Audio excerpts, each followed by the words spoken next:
I have all this provocative stuff about it, which I did in the book about, how I've been defending virus rights. Yeah, I have this section in the book where I'm the spokesperson for VILE, the Virus Liberation Executive, defending viruses against the Holocaust that's currently going on. Yeah, so.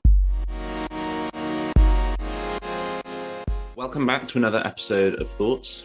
I'm Jonah, and I'm here with Alex. Hello, everybody.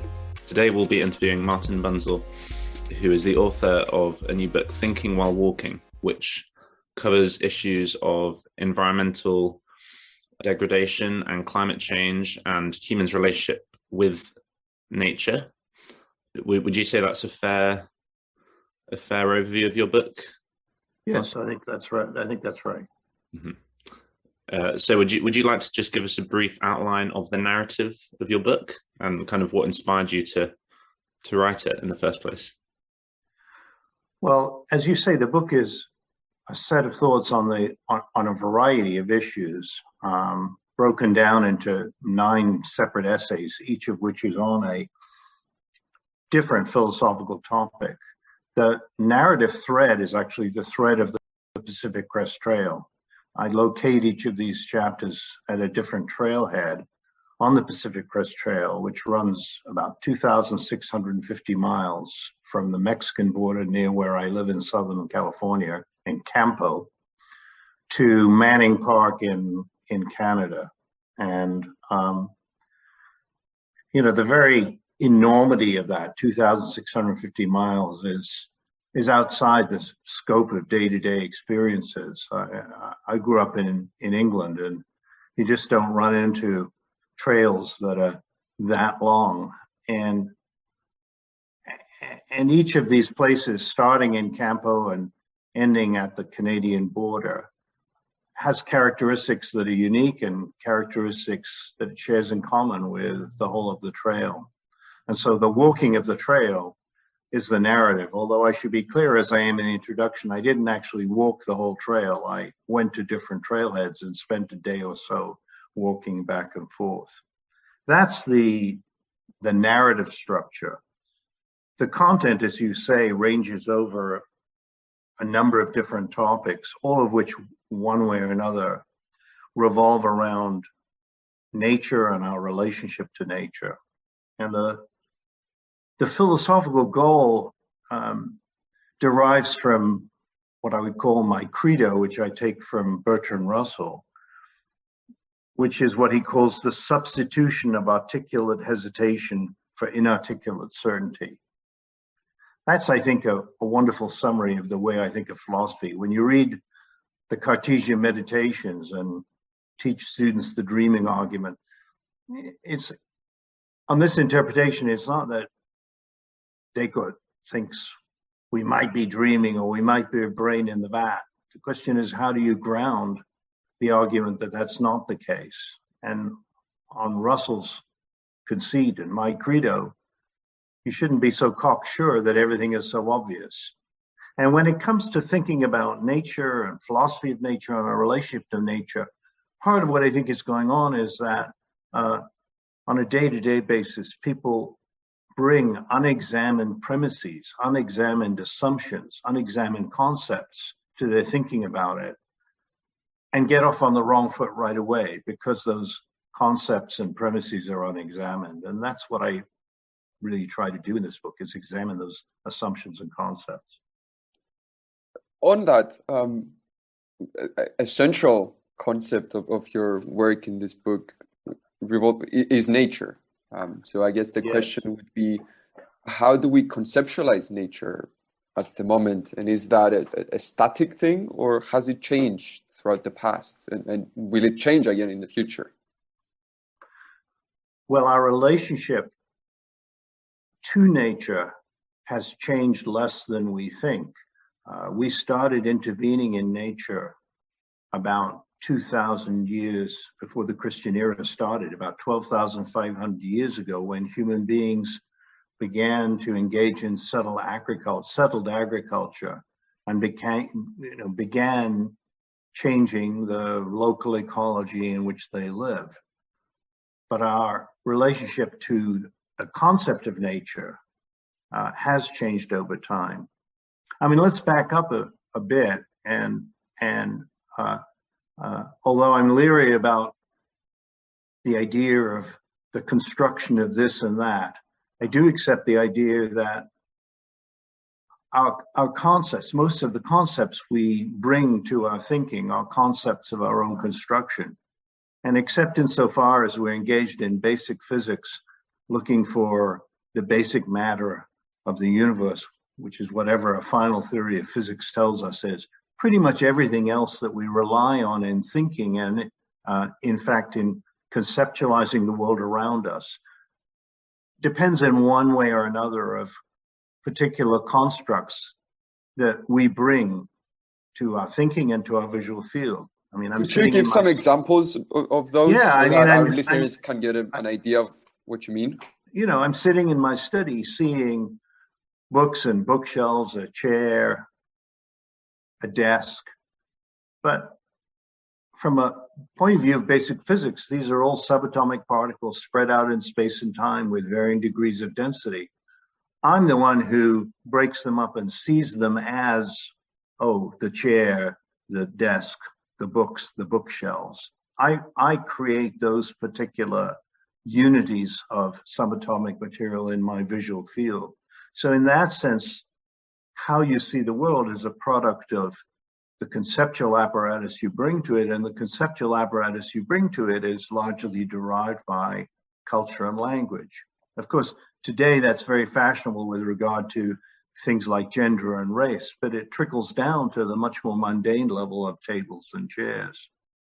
So I think the very concept of nature is a concept of our own construction, and it's changed over time. I mean, Aristotle speaks of nature as essences. The idea of nature as encompassing everything, including us, is a 19th century, a mid-19th century notion.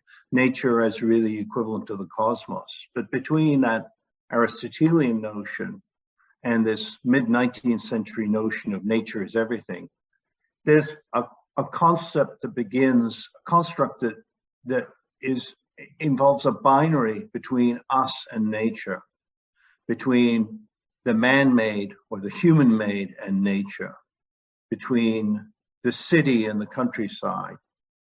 Now, we normally think of this as starting at least in the West, in the time of the Industrial Revolution, although you can see that concept being deployed in Chaucer, and you can see it in Shakespeare, but it comes to full bloom in the late 18th century.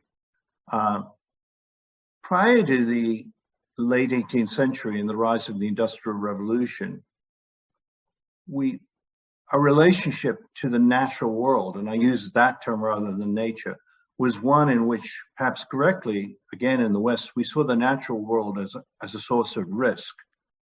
Houses were built with thick walls and small windows because people were worried about intrusion, not just by other human beings, but by wild animals, even if that was exaggerated.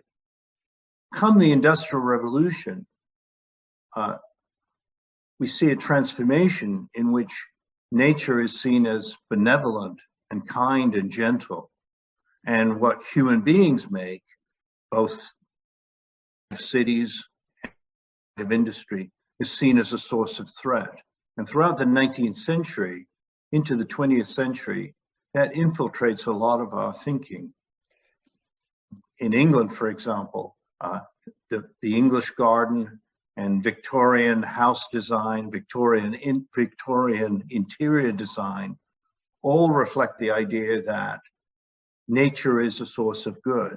And so Victorian houses have a color on the outside, fabrics on the inside, all of which are designed to invoke the idea that the home, a concept which is also 19th century, the home, is a source of repose, and it's a source of repose because you are in nature. I think that this binary, us versus nature, puts human beings outside nature. And I think that's a source of a lot of our problems today, because we have this relationship in which we don't fully understand ourselves as part of nature and acting in nature. And we can get into the consequences of climate change later, if you like. At the beginning of the Industrial Revolution, it's interesting to note that while nature was still viewed as a threat, the onset of the Industrial Revolution was viewed with wonder. In the book, there's a picture by William Williams that I think he painted in 1776 that has a couple of young women in their finery coming to Coal Oakdale, south of Manchester, to witness the first steel plant that is using, the production of iron using the newly invented coking process. And they're standing at the top of a valley looking down at chimneys belching smoke into the air. And indeed, that was the case. People came to see this wonder. People came from France across the English Channel and up the Severn River to Coal Oakdale to see this wonder. And it isn't until about 25 years into the Industrial Revolution that things change. Now, part of this binary of nature that I'm referring to, which switches from seeing nature as a threat to nature as benevolent, carries with it, as I suggested, this binary of human beings as outside nature. And I think that what that creates is the illusion that nature is untouched by human beings. But of course, as I mentioned before, we've been shaping nature since 12,500. And a lot of what we take as the paradigm examples of nature untouched by human beings are in fact highly curated by human beings. You know, the Pacific Crest Trail is a human-made trail, and it's managed on an annual basis. There are plastic markers every mile to let you know where you are. And in the case of England, in the late 18th century, the creation of the Lake District was a creation. It was created as a tourist attraction for the newly middle class who had become rich through the Industrial Revolution to come and view nature. And in fact, viewing stands were built in the Lake District for people to view nature. And the Lake District from then on, in fact, to this day, was actively maintained to keep its appearance constant so that it would not go back to growth trees, and you'd have the characteristics of the low mountains being free of trees, just covered with grass, which was actually the result of farming by sheep farmers and cattle farmers. I mean, how can we interpret or change our relationship with nature in ways that is more helpful and more relevant to the modern day and the modern issues that we face? One of the consequences, I think, of what you might call our placing ourselves outside nature in the binary of us versus nature is that creates a difference between what people think of as the natural and the artificial being the product of technology or science or what human makes. Of course, on the mid-19th century concept of nature as everything we not only are we part of nature, but everything we do and make is part of nature as well, because there is nothing outside nature.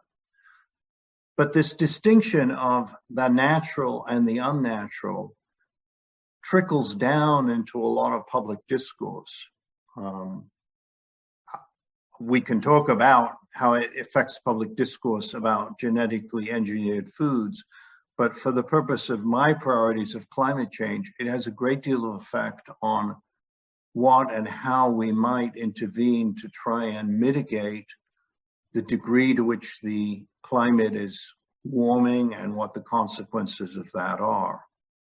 A lot of people think that planting trees is a natural thing to do, for example, but speaking with the vulgar, trees, that is machines to remove carbon dioxide from the atmosphere, is unnatural, so that must be bad. But the fact of the matter is, no amount of trees you plant could offset the amount of carbon dioxide we've put into the atmosphere. Trees turn out to be quite inefficient at removing carbon dioxide from the atmosphere. Their leaves fall off and decay, and release the carbon dioxide. They've removed the trunks, fall down and decay, and release the carbon dioxide. Importantly, you'd have to plant trees almost incredibly intensely, let's say, interfering with areas for food production in order to make some progress.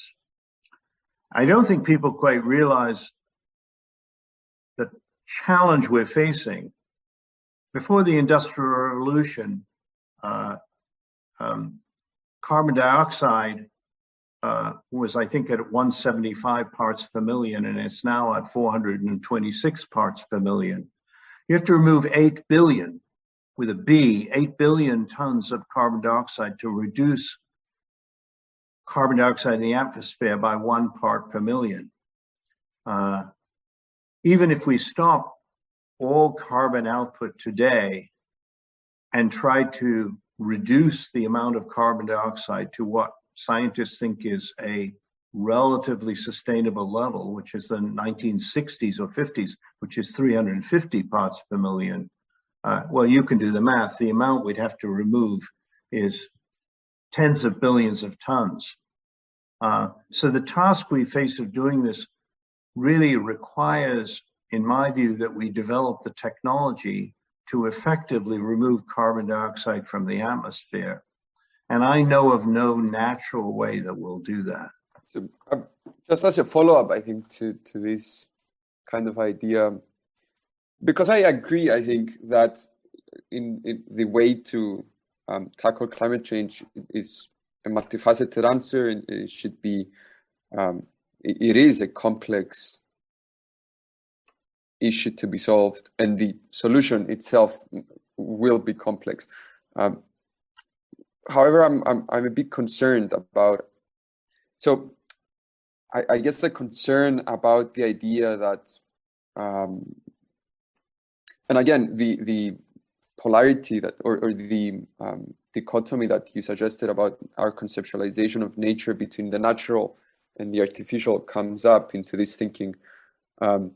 So for me, in my head at least, it seems like we're cutting off our foot when we continue to cut down trees in the Amazon, or when we cut down a forest, wherever that may be, or when we don't plant trees, or when we take undue advantage of the natural world. And on the other hand, it seems nonsensical to me when we dismiss technologies like carbon capture and sequestration as something artificial or something that the big oil companies want so that they stay profitable or whatever. So how does this binary between the artificial and the natural, does it polarize our discourse about this issue? Does it in any way help? Or is it just a hurdle that we have to cross in order to more deeply understand or more truthfully discuss about nature and the challenge of climate change? Well, I think the binary confuses our discourse from the outset by creating the appearances of differences which are, I argue in this book, suspect and ill-founded. And at the same time, I totally agree with the initial comment you make that that's not an invitation to say that we should desecrate nature or unnecessarily rampage through nature, cutting down things here and there. But at the same time, I think that much of our discourse about the environment is what I would call a developed world discourse or a first world discourse, as opposed to a developing world, or what we used to call when I was growing up, third world discourse, in the following sense. I think most of what's written about climate change and environment is written by writers who are writing in the first world from the vantage point of surplus wealth, in which the concept of restraint to preserve nature is a product of that surplus wealth. So the idea is that instead of spending your excess wealth on a vacation, you spend your excess wealth on an expensive electric car rather than your secondhand polluting car. Or you spend your excess wealth on putting in super expensive insulating glass in your big house rather than spending it on the cheaper way of heating your house. And I think that this discourse is profoundly uninformative for the vast majority of the world. Remember, there are 7.8 billion people in the world. 17% of them consume 70% of the energy in the world. 6.5 billion people in the world consume the remainder, the 30%. Now, if you look at those 6.5 billion people, their household income, their level of wealth, their aspirations, it's hard not to see them as reasonably wanting some very basic goods that you and I, you in Glasgow, me in California, take for granted. What? A refrigerator, a washing machine, a bicycle, maybe a television.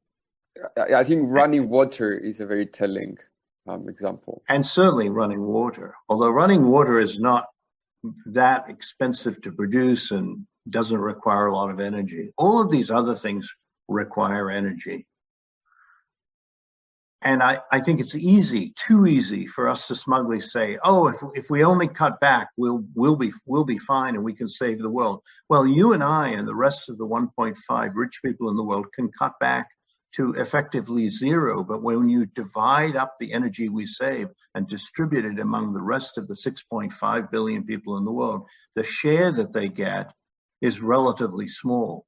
It doesn't even get them to the level of energy consumption of the perfect Danes.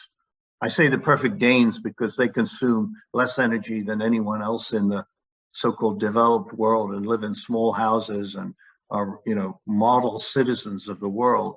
There's no way you can even satisfy that energy demand. That's the first point. The second point is, the Amazon is being cut down and other places are being cut down, not just because of corporate interests, but also because of interests of poor people trying to make a living, interests of the 6.5 billion people in the world as they become richer to eat meat, which they've not had at a regular basis in their diet, which requires clear cutting to create spaces for cattle.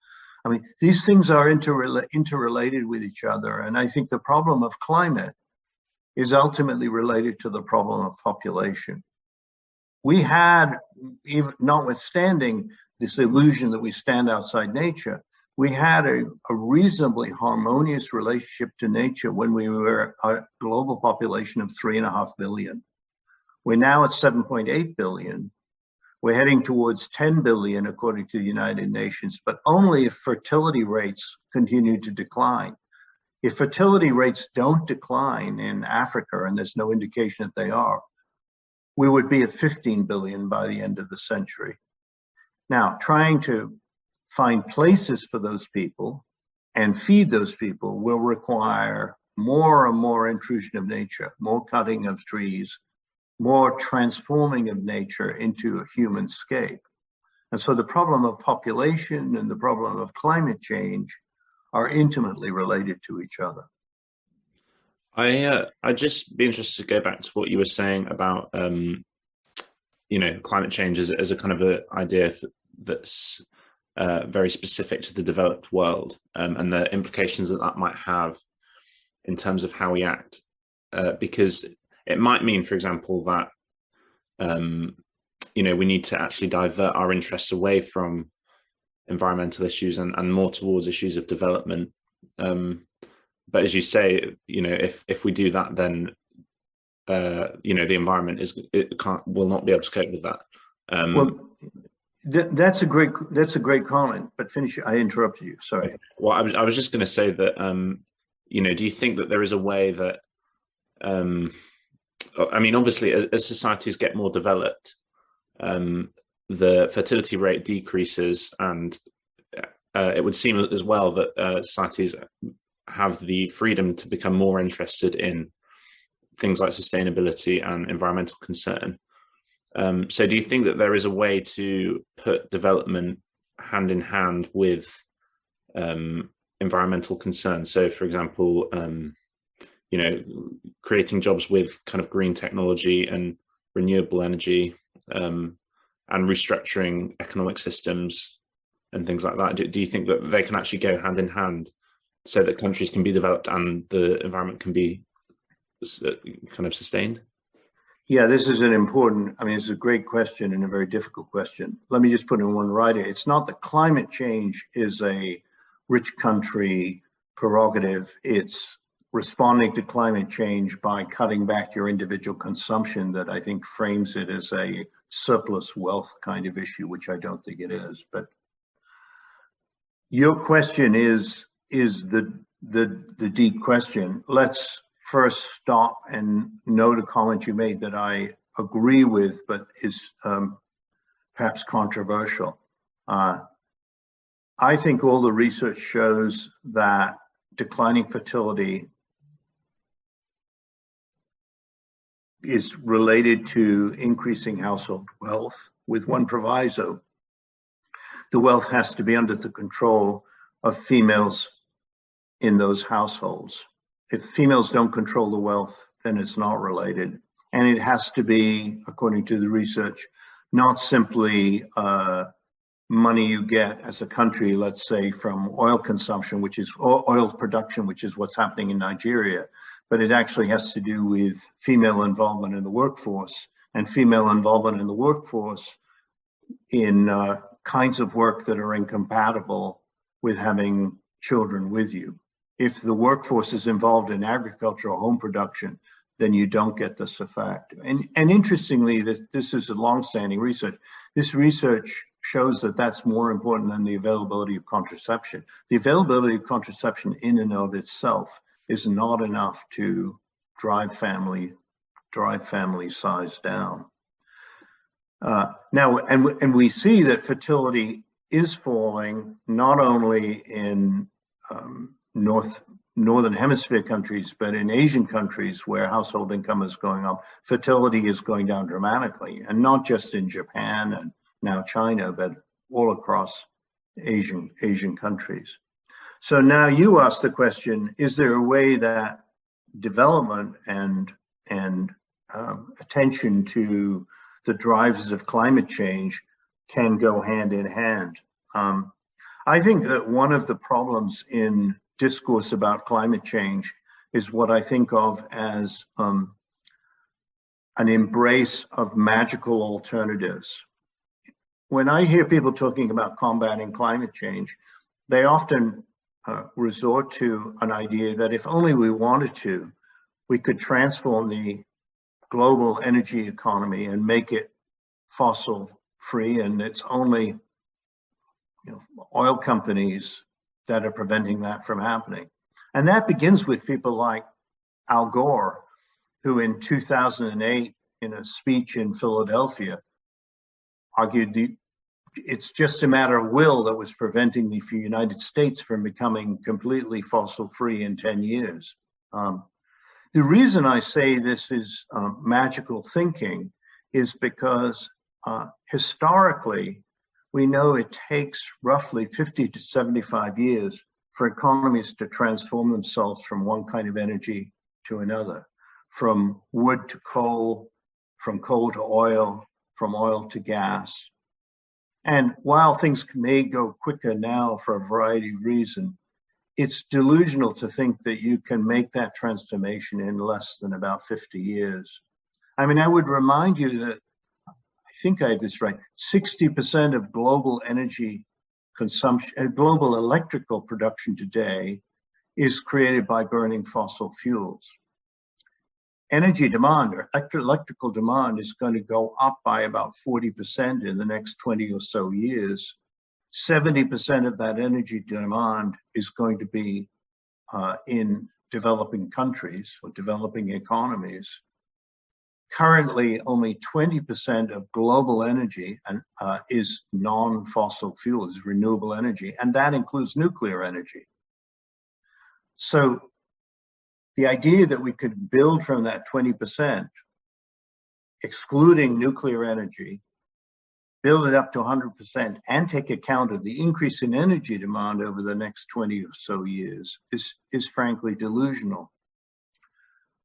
So I think the question is now, what do you do with this idea of promoting developing world economies if you're going to restrain yourself on fossil fuels? You might say, well, develop those economies to not make them fossil fuel or energy dependent.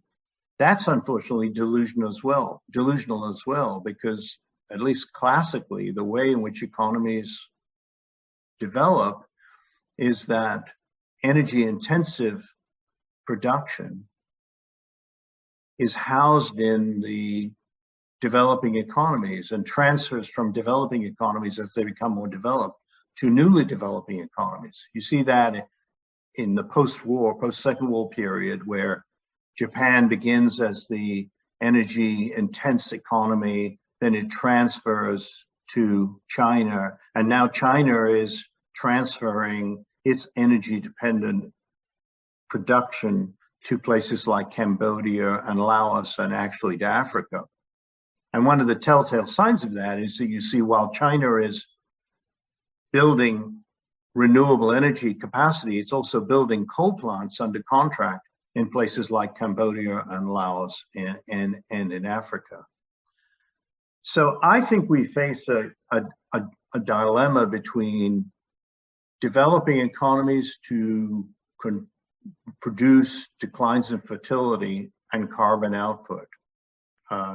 Green jobs produce a temporary source of employment, but I mean, if you think about it, you can hire people to put solar panels on your roof, and once they put them on, those solar panels will run without intervention for about a life of 20 years, replacing coal.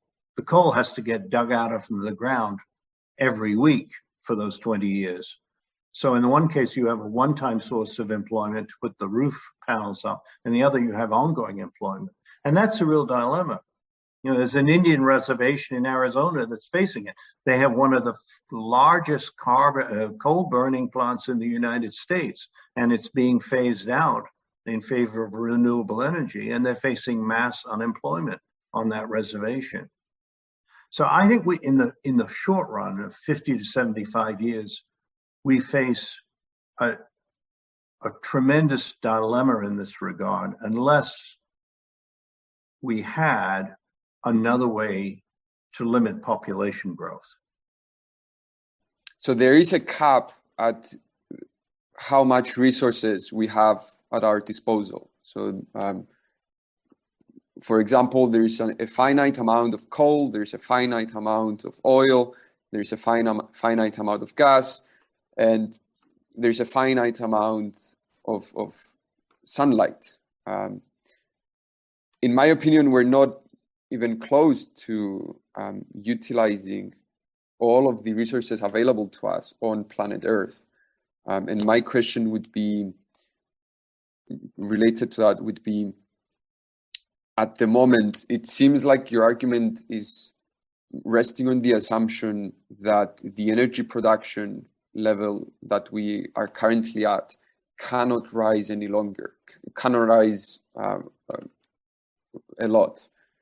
And so the question is that true? Do you think we can produce more energy so that the 7.8 billion people that are on this planet get a better dividend of the energy production? Well, let me clarify something you said.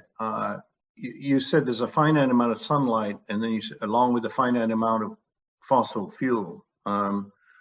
I mean, there's effectively an infinite amount of sunlight. There's the sun will burn out in 5 billion years. And if we had efficient ways of collecting solar energy by massively deploying solar panels, we could satisfy all of the current and prospective energy needs of the globe with just a few days of sunlight. And eventually, no doubt we will do that. We will cover the Sahara Desert with solar panels, but my argument is that that will take 50 to 75 years. Now, with regard to fossil fuels, I think, again, there's a lot of wishful thinking here in thinking that the amount of fossil fuel available is both finite and limited. It's true that it's finite, and it's true that in principle it's limited, but it's not going to run out quickly enough to stop us from using it, especially given our inventiveness in using it more efficiently and more exotically. So I think there is, you could say, fortunately or unfortunately, depending on your view, ample supplies of fossil fuels to satisfy prospective energy needs over the next 50 to 75 years while we make this transition, which is going to get us into trouble in terms of carbon output. And which is why I think two things. I think it's essential that we develop negative emissions technology to remove that carbon dioxide from the atmosphere.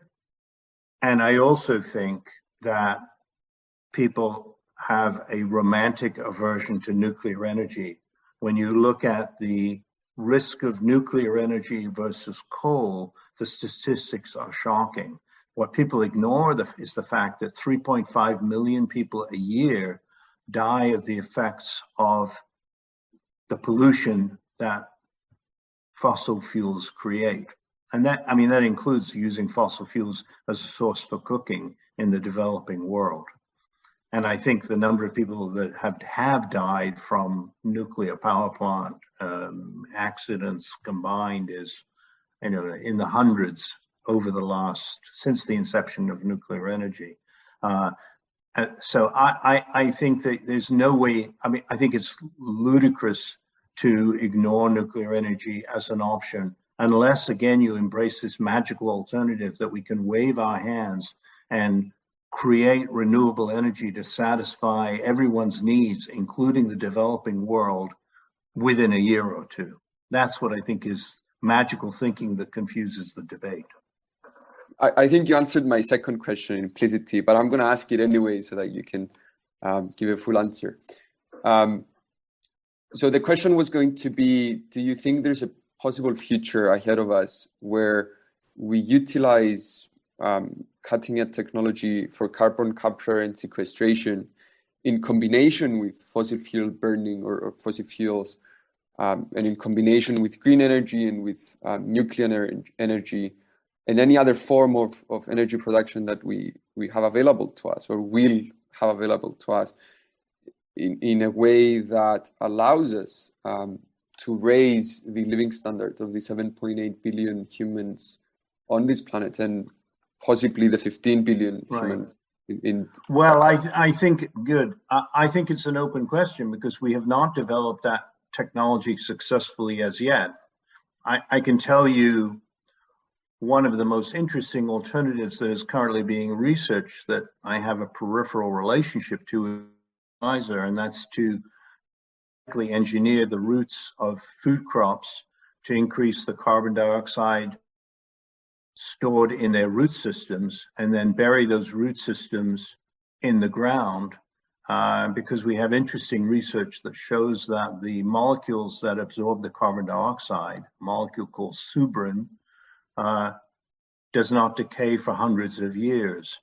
Now, that's interesting because most people who embrace what I call magical thinking about combating climate change also are opposed to genetic engineering, and there's probably no way that you could change these food crops in an efficient way without doing it through genetic engineering. So now you get a twofer to fight about, which is you can only effectively remove carbon dioxide from the atmosphere on a large scale by using these engineered food crops. And so there's two fronts that you have to fight on. Let me just give you a thought experiment, since you and your audience are philosophers. It's not original to me, and I forget now who came up with it, but it's not mine. But I think this illustrates a conflation between a technical question and the way in which a sort of attitude towards morality enters into this debate. Suppose that, it's a thought experiment.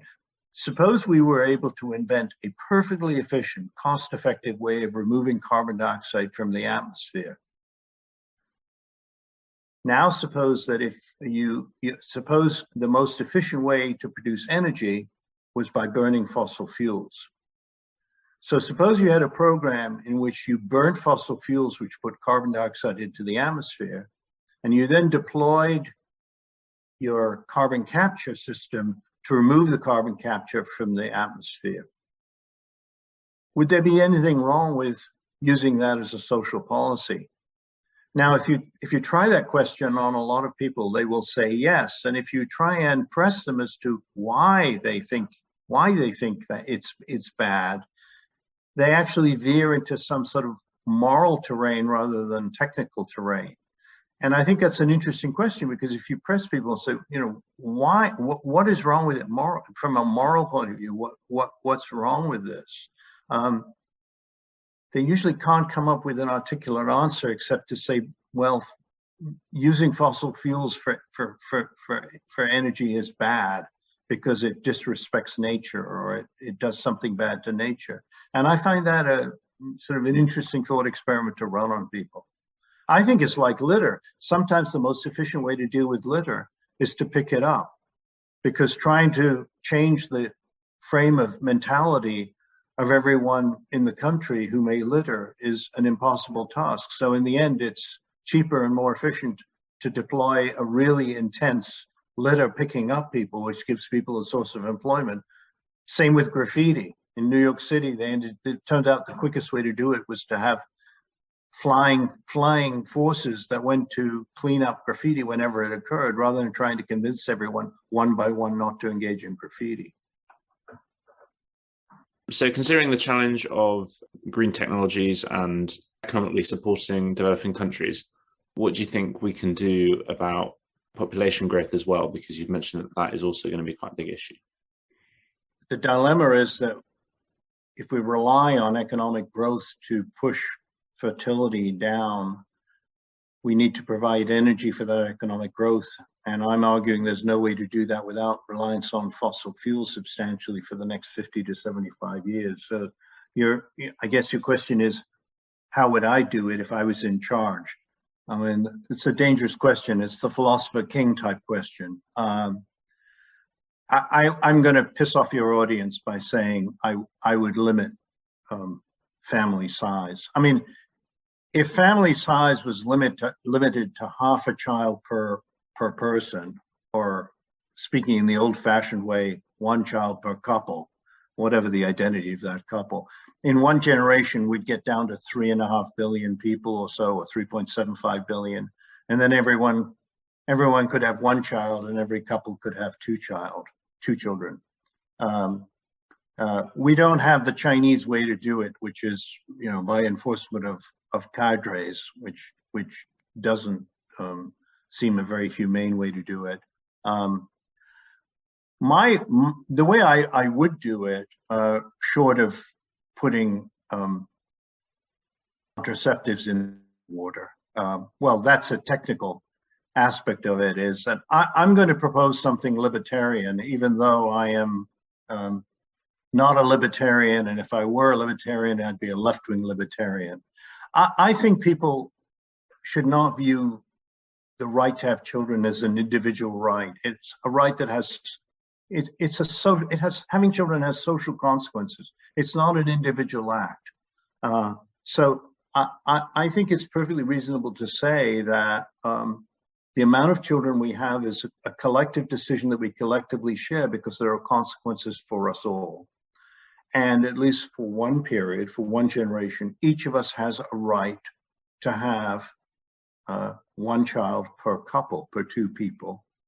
but it's a tradable right. This is what will piss people off. I'm going to put an economic value on it. You can choose not to have a child, and you can sell that right to someone else who wants to have 2 children. And maybe the income you get for it will allow you to purchase care for yourself in your old age, so you don't want children to do that.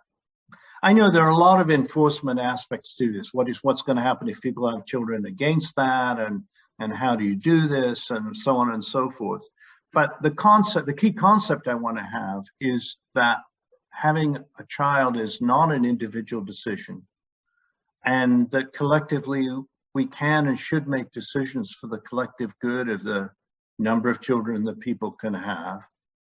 And if we make it a tradable right, then people can increase their household value by selling that right to people who want to have more children. That's my only proposal. Thank you for joining us for another episode of Thoughts. You can find more of Martin Bunzl's stuff at www.mbunzl.com and more Thought staff at thoughtsufg.com. Cheers, everyone. Have a good one.